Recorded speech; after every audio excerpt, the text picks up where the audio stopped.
Hi, everyone, and welcome to the Monomyth Diaries, a podcast where ordinary people get to share their hero's journey. I'm Mandy. And I'm Karen, and we'll be your hosts. We'll discover powerful insights, critical moments of growth, and much more. Thanks for joining us. We all have a monomyth to share, and someone out there needs to hear it. Welcome back to the Monomyth Diaries, where it's a take what you like and leave the rest podcast. Today's featured hero is Stephanie. Stephanie's monomyth is about feeling alone, getting lost, and struggling with midlife transitions. We'll hear about her road to healing and finding joy again. Let's welcome Stephanie to the show. Stephanie, welcome to the Monomyth Diaries podcast. Thank you. Thank you for having me here today. I'm super excited, a little bit nervous, but I'm ready, I think. Okay, well, we're going to warm you up with some Monomyth story starters. Okay. All right, what's your favorite way to spend a Saturday? I like doing lots of things. I enjoy rock climbing. I enjoy hiking, sometimes going to the movies, or even just hanging out at home and watching TV. So it really just depends on my mood. I'm kind of all over the place. Sweet or savory? Savory, yeah, for sure. Well, I don't know. Again, that kind of depends on my mood, but I'm more of a chips kind of person. Me too. So, Stephanie, what is your all-time favorite movie? I don't know if I can answer that because there's a lot of them. My memory is going back to like 80s. Go for it. I think maybe Don't Tell Mom the Babysitter's Dead. Oh, I was a remember good that one. movie, Do you yeah. remember that movie? I do remember that I movie. love that movie. Weird Science was another good one. I desperately wanted to see that. My mom wouldn't let me. Oh, to really? this day, I haven't watched it. It's on my list. Well, I wouldn't do it now because you probably watch it and be like, "This is dumb." So inappropriate. Yeah, I know. That just sets the tone for my childhood. If you could master one musical instrument, what would it be? The guitar. I played Guitar Hero for a couple of years. Come on. I got like super obsessed with it, and I was actually really, really good. And my husband would get so mad because I would beat him. And yeah, I would say it's the guitar. So, Stephanie, if you could have any job for a day, what would it be? My job. I am an esthetician, and I absolutely love my job. I love that. Yeah, I wouldn't want to be doing anything else. Oh. So it's like every day. Yes. Yes. I'm excited to go to work every day. Like I get up and it's like I get to go pamper my friends, you know? So I love it. Not many people can say they love doing what they do every day. Right. And I haven't always said that. No. This job, yeah. Okay. That's awesome. Yeah. Love it. We'll get to talk more about that in the boons. What is your favorite season? Summer, 100%. Really? Big reason I left Oregon.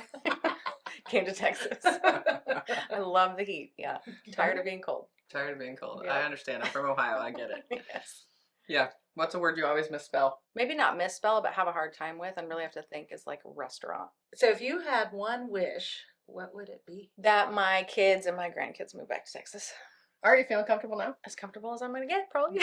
It's just a conversation. That's what I need to remember. All right. Can you take us back to your early years and describe what they were like? Yeah, so growing up, we moved around a lot. My parents were teen parents, so they had me at 17, quickly separated. They didn't stay together very long. And my mom had met my stepdad, who was actually really, really young. He was 14. My mom was like 21 at the time, I think. So I was about 4 when they met and got together. So he had a really rough childhood as well. Didn't have education. So he worked at a lot of gas stations, you know, just very low income jobs. So my mom didn't work. She stayed home and took care of me. And so we were pretty poor. We grew up very poor and we moved around a lot. My parents sold drugs. They did drugs. So a lot of our income came from that. We had moved to the coast at one point and my stepdad had a Mustang. I don't remember the year or any of that. It was a really nice car. And we had a drug bust go down and they took that car from him. And they actually used that car in Lincoln City as a dare car for many, many years after that, which is kind of cool. He was quite upset about it. So his baby. What's a dare car? So Karen's from Canada, so she doesn't know some of these, which is great because maybe some of the audience doesn't know what dare is either. So let's tell them. Yeah. I don't even know what it stands for, if I'm being honest with you. It's drug awareness for young kids. Yeah, Smokey the Bear, but it's for drugs, you know. And they used the car. They used his car, his pride and joy. Yeah, he got that taken. So that was kind of something that stuck with me because there's a lot of things I don't remember. I'm thinking about writing a book. I'm feeling led to write a book, but it's been really hard and challenging because I really got to sit down and like almost meditate and like think about things because I think in my life I've just tried to push it. Right. A lot of it out because I just don't want to think about it. You know what I mean? So I moved around a lot. Childhood was very toxic. My parents were young. My dad didn't have the greatest example himself. His stepdad was abusive. So he was not the nicest person. A lot of mental abuse, some physical abuse.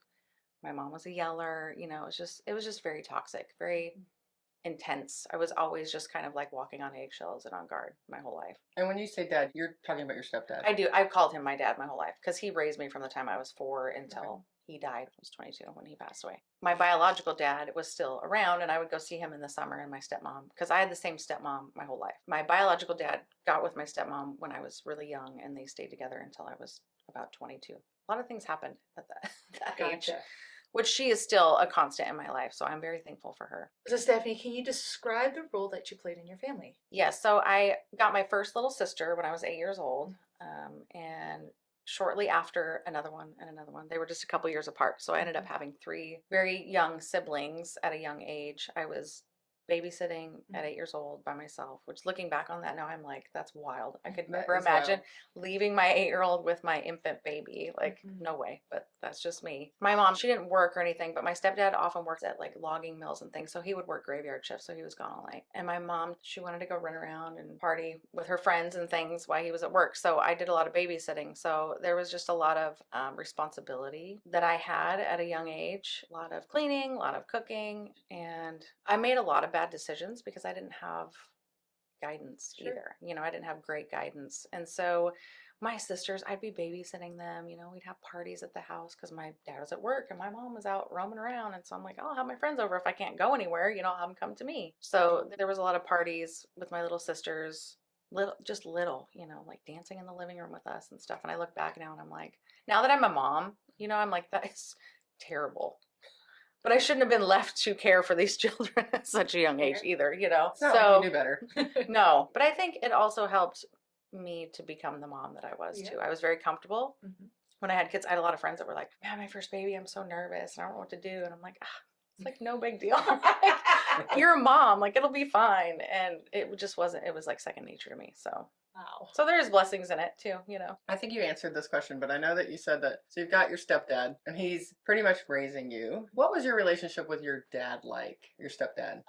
It was not good. He was a very grumpy man, and I say that now as an adult and looking back on things, I try to understand people more, you know, and there's reasons that we all are the way we are and we do what we do. And knowing a little bit about his childhood, I really do feel like he was doing the best he could with what he had, but he had a really bad temper. He would get into fights, and in their wedding photos he has a black eye because he got into a bar fight. Dad didn't really like to drink, and I think that's why, but he was an avid pot smoker. You know, it was very toxic for many years. We didn't get along. He would poke at me and intentionally try to upset me. I feel like there would be example is I would be in my room because that was kind of my sanctuary. It was where I would get away from everyone, and I would go to my room and he would scream for me to come to the living room, and I would walk out to the living room and he would be like, hand me the remote, as he's laying on the couch and the remote is on the coffee table that's like 2 feet from him, and I would give it to him and he would just be like, what are you doing in there? And it was always just kind of like intentional little jabs to try to get at me for whatever reason. So there was a lot of that.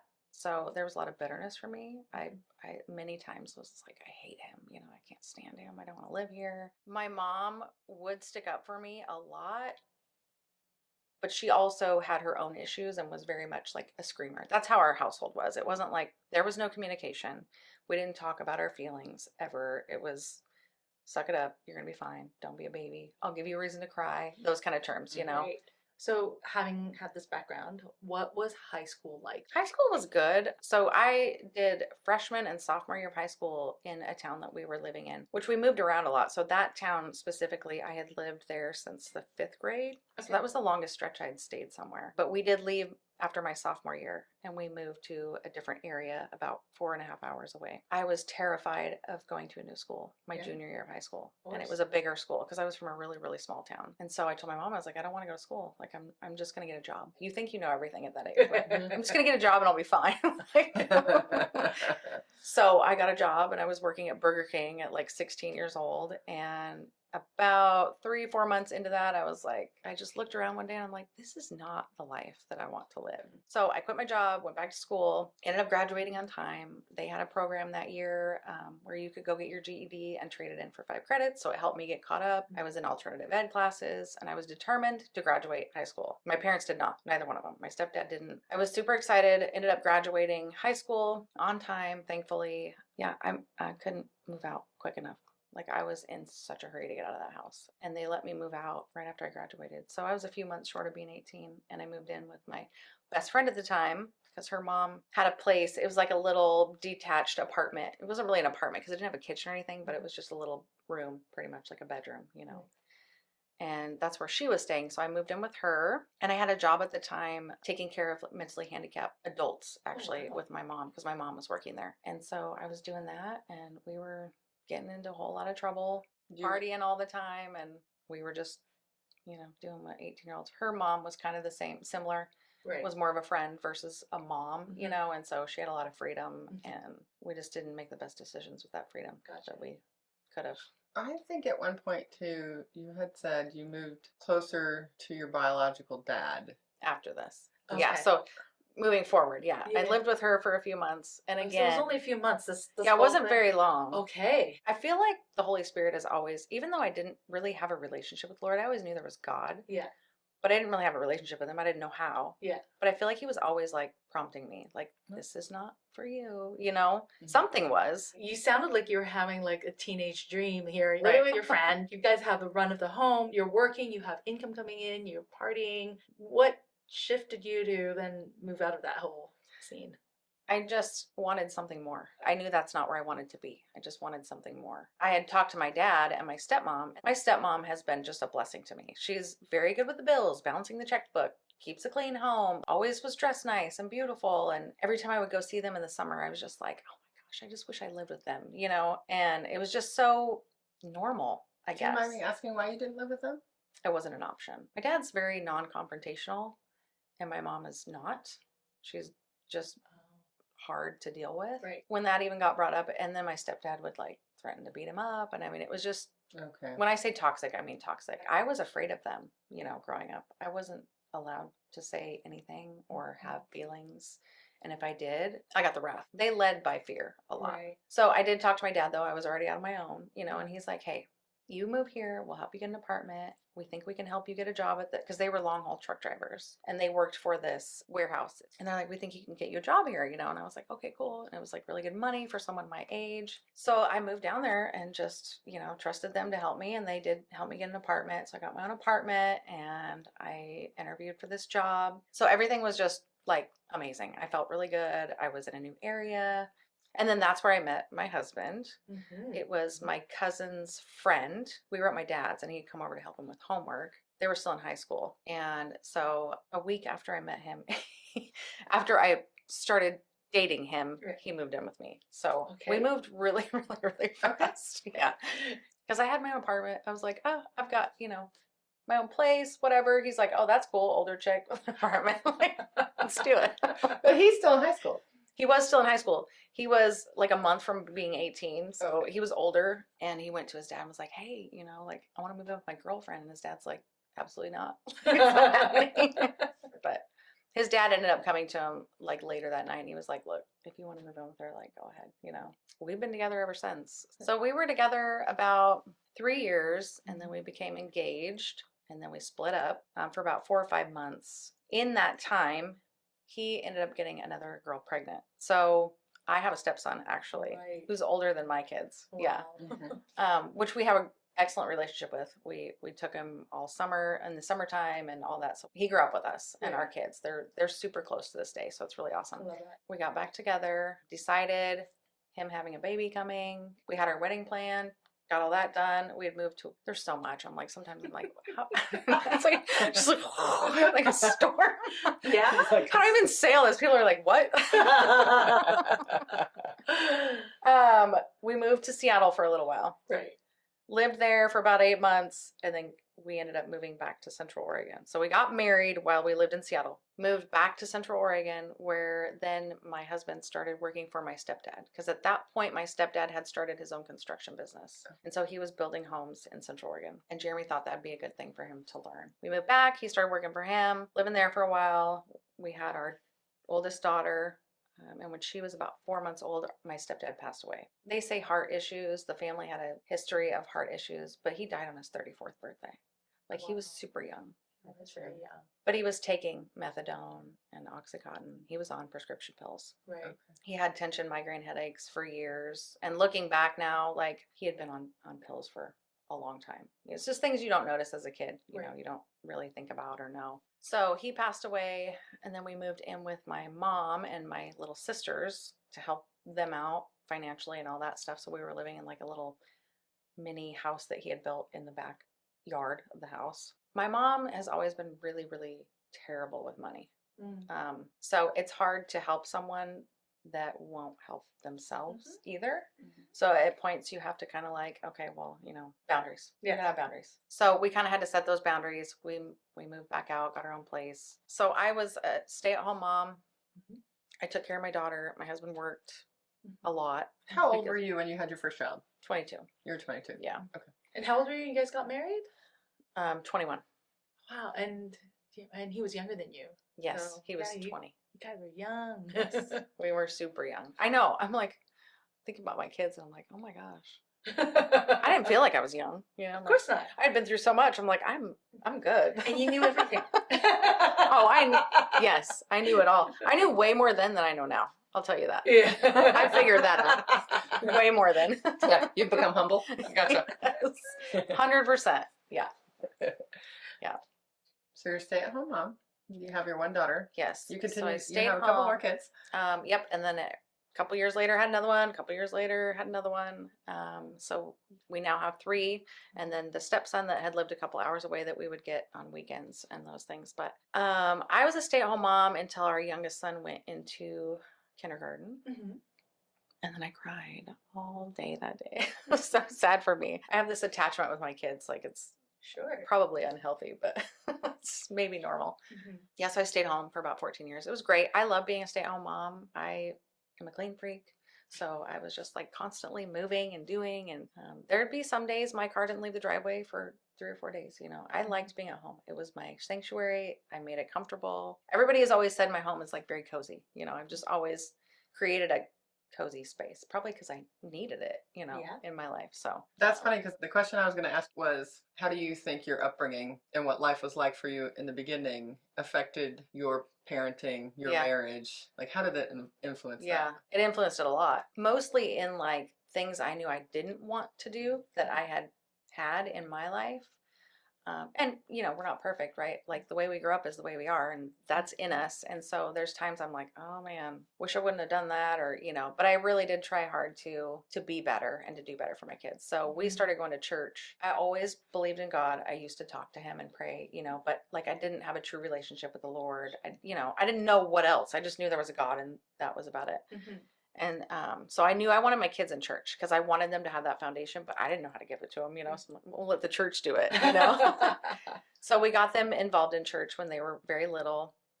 My husband hated it. He didn't want nothing to do with church. Right. We'd go into church, and he would do anything for his kids. So he went for his kids, but it was like, I don't want to be here. This is dumb, you know. Right. And he would sit next to me and just, I'd hear him like sighing, and I'm like, you're ridiculous, you know. But the Holy Spirit totally like took him in. I'll never forget the day he raised his hands to be saved, and I was just like, I just like lost it, you know. Like I can't even believe that he's doing this right now. Yeah. Oh no, I'm a crier.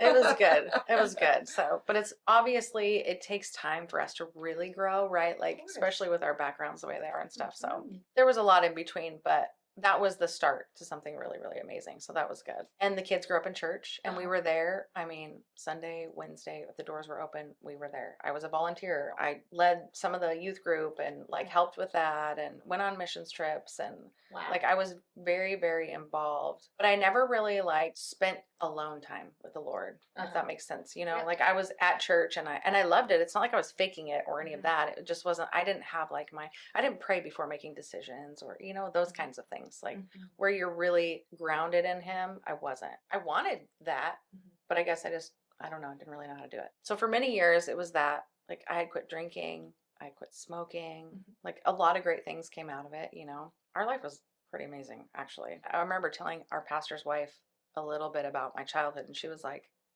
Stephanie, I don't even know how you're here right now, like who you are, you know. And I'm like, it's God. Like, there's no other answer, right? Like, it's not me, obviously, and I must have some sort of purpose. So I think you told me when we talked before that you really felt the need to be your kid's role model. mm-hmm. The person who Oh, set yeah. the good example. Definitely. I wanted to Because show you them didn't have how it. to balance a checkbook. Yeah. I wanted to teach them about savings accounts, you know, because Yes. like here I am as an adult, I still don't have a savings account. I just wanted all of that for them that I didn't have. I didn't want to be the screamer. And I did struggle with that because that's who I am and that's who I grew up to be. So I did struggle with the communication part because it's not easy for me to communicate, you know, but I did try. That's what I tried to always remember is like, be who you needed. I love that you took agency. You know, it's easy to fall back on the excuse like, well, this is all I ever known, and just repeat the past, even though you didn't know where you were going, but you knew you wanted to give your children the childhood you didn't have. Right. Yeah. And I really commend you for that. Yeah. Well, thank you. I think I don't like excuses, and I even hate that word, excuses. Sure. There's a reason people do the things they do. I really believe that. Mm-hmm. It's not an excuse. It doesn't make it okay, but there's reasons why people do what they do. And some people do overly use them, I guess, but or it's what they're comfortable with, because the unknown is scarier. It's so scary. Yeah. But every time I step out of my comfort zone and I do something, I don't want to do it. Yeah. I don't want to do it at all. And I'm like I told you, I almost didn't come. Like, I'm like, just go, Stephanie. Like, I just wanted to back out. I'm not going to lie. I'm even thinking about like, well, what if I get sick? And then I'm like, Stephanie, just stop. Just go. You know, like, this is ridiculous. I hate public speaking. I hate all of it, you know. My honesty gets me in trouble sometimes too. But it is what it is. And, you know, but every time I do that, something amazing always comes out of it. And so I just have to keep remembering that. Just do it. Just do it. It's not about me. No. It's not about me. So the kids are all growing up. Everything's happy. Kids are grown up. Everything's pretty good. Happy, healthy. Yeah, we're busy. I was super busy with the two younger ones. And then our oldest daughter, and she was 16. It's kind of a funny story. You know when you think something in your head and you're like, no, that's crazy. Like, how can you even, you know? And I just was like thinking, her stomach is getting a little big. There's no way, you know, whatever. This is my oldest daughter, is like National Honor Society student, like never gets in trouble. I don't want to say the perfect child, but pretty close. So we went to her work one night to get a pizza, my husband and I, and we walked in and we grabbed the pizza. We said hi to her, you know, we walked out. And my husband was like, man, Kylie's getting a belly on her. And like, as soon as he said that, my heart just like sank. And I looked at him and I was like, she's pregnant. And he was like, what? Like, cause he's like, what are you talking about? This is out of nowhere. And I'm like, she's pregnant. So I told him what I had been thinking, you know, and she had been like stealing his sweatshirts and wearing them more and just different behavior, you know. So I don't remember if it was, I think it was the next day. Okay. We didn't say anything that night because she worked fairly late most nights. Mm-hmm. I just went in there. I was like, Kylie, is there something you want to tell me? It was just very like silent, you know. And I think she knew what I was getting at, but she didn't want to know what I was getting at. And she was very much like in denial. And so she just broke down and started crying and was like, you know, being pregnant. She didn't really know for sure. She hadn't done a pregnancy test yet. Right. Her and her boyfriend were freaking out. He was really, really scared of his family and how the consequences of that were going to be for him, you know. And so I just hugged her and I was like, it's okay. It's going to be fine. But I mean, you know, and it kind of was a mess after that with having to talk to the boyfriend's parents. And oh boy. Yeah, they were kind of more on the not keeping the baby side, like giving the baby up for adoption. I was like, no, that's not an option. Like, you know, she's got plenty of support. It's not that she doesn't. So, you know, if he doesn't want to be involved, that's fine. We won't hold you to anything, you know, but this is what, you know, we're going to support our daughter. And they were very much like, well, no, he's going to take responsibility, you know, all that too. So it was the biggest blessing of my life though. So not ideal, right? But like, grandkids are the best thing ever. So things have turned out well, and my daughter is still with him to this day. Nice. And now they have 2 children and they are married. So they're doing really well and I'm super proud of them. And I have 2 amazing grandbabies from that. So. Right. I keep thinking about the picture you painted of your childhood, how like there was a lot of yelling, you know, you grew up, that was your normal. And it sounds like when this revelation, this bombshell goes off about your daughter, it sounds like the complete opposite. Like, you guys handled it. No, there wasn't yelling. I wasn't going to make her feel like, I know that when we are in those situations, when we do something, we shouldn't do, or when we feel guilty about something, like what good does it do to make somebody feel worse about it? Yeah. A baby's a blessing. Like we're just gonna make the best of it, and that's that. You know what I mean? Yeah. I love that you made her feel really safe and comfortable. Yeah. And well, I had people reach out and to me and accept like, it. I'm so proud of you for like supporting your daughter, and like what else would I do? Yeah. I don't even understand that. Like, where's the other side of that? You know? And they're like, oh, a lot of people wouldn't. And this is happening in 2018, so it's pretty recent. Yeah. Oh wow. Yeah. So 7 years. Yeah. So you Yeah, have a my grandson's 7-year-old. 6. He just turned 6 in April. Grandson. Yeah. Okay. Yeah, Yep. congrats. And then a 1-year-old granddaughter. Yeah. So life is grand in Oregon, and I just want to reiterate, I love that you made your daughter feel accepted for her and her whole situation. And my understanding is your daughter and your grandson lived with you in this period. Yep. Is this a permanent arrangement? Well, they lived with us till he was about 2 years old. COVID hit, things got weird, Oregon got weird. So we had talked about leaving. You know, we didn't really want to stay there, but I was never going to leave my grandson. You know, like it's not going to happen, you know, because I was very attached to him. Like he was my little buddy, and they lived with us, you know, so it was a different element. It wasn't just like being a grandma, you know, I couldn't really spoil him as much as I wanted to, which my daughter will argue and say I did anyways, but I'm like, no, it could be way worse. Because in my eyes, he should get whatever he wants because it's not my job, right? I had to be the bad guy, and I don't got to do that anymore. Like that should be like, I feel like I earned that, you know. She gets so mad at me still. She's like, Mom, you can't do that. I have to deal with him afterwards. I'm like, that's my job. Like I had to be stern with you and be the bad guy. Now I don't have to be anymore. Oh, that was your role as a parent. That was definitely my role. The bad cop. Yeah.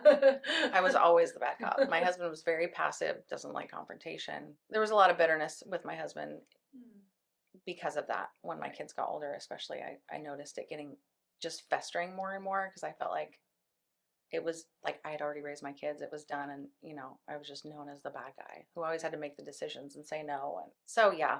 But my daughter came to us and said, hey, Cole and I are thinking about moving to Florida because his sister lives there and they wanted something new. You know, they were adults and they wanted to try something. And I get it, like be adventurous. And so I was like, okay, well, your dad and I had been talking about moving to Texas. So if you're going to go to Florida, we might as well, you know, we're not going to stay in Oregon. So we moved to Texas fairly quickly. Like we put our house on the market, sold it within a couple months, and we were out of there. Wow. And this is all happening in 2021, also just recently. Yes. So we sold our house. We moved to Texas. My daughter moved to Florida. It didn't last very long up there. She was there about 4 months, and they were lonely and stuff. And so I had taken a U-Haul trailer up with the truck and got their things and moved them to Texas. So then I was like, oh, this is perfect, right? Like I've got my kid, my grandkid, and all my other kids. Like everyone's in Texas. Like I'm super happy. This worked out well, whatever. But they didn't last very long. They stayed about 10 months, and she was having a really hard time, like making a decent living. He was having a hard time making a decent living. You know, they're young. So my son-in-law's grandma had said, you know, if you want to move back to Oregon, I'll help you with school, like to go to school, paying for it and things. So that was their option at the time, and it was a good option for them. Like I think it was, even as much as I didn't want them to leave, it was a good decision for them. So they ended up leaving and just crushed me. Like in the midst of all of that, I was also going through some perimenopausal stuff, and I didn't know this at the time. I figured all this out now, like looking back and all the symptoms I had and stuff. So my hormones were completely like out of whack. My daughter and my grandson were moving back to Oregon. You know, I was just like crushed by the weight of everything. I was depressed. I would go to work and I would come home and just like lay in my bed, like cry. I didn't want to do anything. I hid emotions a lot. Like I wouldn't cry in front of people, you know, and so I was always just trying to suppress that as much as I could. And I think that just made things worse. I didn't want to live. I mean, it sounds ridiculous, but it's like, I felt like it was like losing a little child, you know. Even I think you kind of prepare yourself for your adult kids to move out, but then the grandson just threw a wrench in. Like that was totally different for me, you know. And had he never lived with me, it might have been different, I guess. There was just a bond there with us, you know, and so it was really hard. Yeah, and I think with hormones, looking back now and knowing the things I know, I was also going through perimenopausal things with my hormones and I had no idea. So a lot of mental health issues. It was like the perfect storm. That's perfect storm. Yeah. And we're going to pick back up on that in our next episode. Stephanie, thank you so much for sharing the first part of your monomyth with us today. Your journey shows us that transformation can start in the spaces where we feel most lost. In our next episode, we'll dig deeper into the decisions that changed everything, the choices, the consequences, and the courage it took to rebuild. You won't want to miss the honesty, growth, and grace that unfolds in part 2. Thank you for joining us on the Monomyth Diaries. If this episode resonates with you or someone you know, we'd love for you to share it and spread the inspiration. Don't forget to follow us wherever you get your podcasts or on YouTube to stay connected. We'd appreciate if you could take a moment and rate and review the podcast. It helps us reach more people with stories of transformation and growth. You can visit us at monomythdiaries.com or text us directly from the show notes to reach out and keep the conversations going. Until next time, heroes, let's journey together through our monomyths.